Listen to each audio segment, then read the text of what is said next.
అచ్చం వేసినట్టు మా జనాభా ఎంత? రాహుల్ గాంధీ ఏం మాట్లాడతాడు? రాహుల్ గాంధీ గారు ఎవరుంటే వారికి అంత ఓటా అని చెప్తాడు. మనం బీసీ 42% బీసీలకు రిజర్వేషన్ కావాలని చెప్పని మనం అసెంబ్లీలో తీర్మానం చేసి రేవంత్ రెడ్డి గారి నాయకత్వంలో ప్రభుత్వం. మరి మన కాంగ్రెస్ పార్టీ బీసీల కోసం చేస్తామన్న తర్వాత మీరు బీసీలకు ఇచ్చిన ప్రాధాన్యత ఏంది? అటుపోతే దేవరూపులో ఆయన పెద్ద కృష్ణమూర్తిని సస్పెండ్ చేస్తారు, ఇటొస్తే నేను మాజీ మండల పార్టీ అధ్యక్షుడిని నన్ను అంటే గౌడ దాడి మీద మీరు దాడి చేయదలుచుకున్నారా? బీసీల మీద దాడి చేయదలుచుకున్నారా? ఎస్సీ ఎస్టీ బీసీ మైనార్టీ వర్గాల మీద దాడి చేయదలుచుకున్నారా? ఏంది? ఎక్కడ తీసుకుపోతాను ఈ పార్టీని? మేము అది కదా మేము ప్రశ్నించింది ఏంది? నిన్ను ప్రశ్నించింది ఏ ప్రశ్న చేయలేదు. మేము ఏం అడిగినాం? జరిగిన విషయాలు అడిగినాము. ఏం అడిగినాం? అమ్మా రోకల్లా ఊళ్ళల్లా ఇట్లా అనుకుంటాను, ఎమ్మెల్యే గారు నువ్వు పని చేయనిత్తలేవాట, మొత్తం కోడే కూతుంది, ఎవరో కూడా లేకుండా చేస్తాడట. అది కూడా ఇంటర్నల్గానే జరుగుతుంది కదా. అది కూడా ఎవరన్నా ఒక కాంగ్రెస్ కార్యకర్త పోయి కలవాలా అంటే ఎమ్మెల్యే నీ వల్ల కాదా?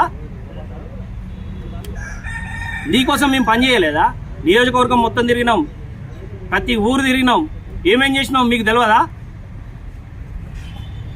నిన్నటి వరకు మిమ్మల్ని గౌరవించినాం, ఈ రోజు నుంచి గౌరవించాల్సిన అవసరం లేదు. ఝాన్సీ రెడ్డి గారు మీరు అనుకుంటున్నారు ఏదో వీళ్ళని పెట్టి వాళ్ళని పెట్టి ఏదో చేద్దాం అనుకుంటున్నారు.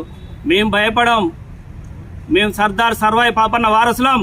గుర్తుపెట్టుకోండి ఒకటే, మీరు అనుకుంటున్నారు ఏదో చేస్తే ఏదో భయపడతారు, చిన్నోళ్ళని సస్పెండ్ చేస్తే వీళ్ళని సస్పెండ్ చేస్తే మిగతా వాళ్ళు కూడా భయపడతారు, నీ దగ్గరకు వస్తారు అనుకుంటాను కావచ్చు. ఎవ్వరం భయపడము.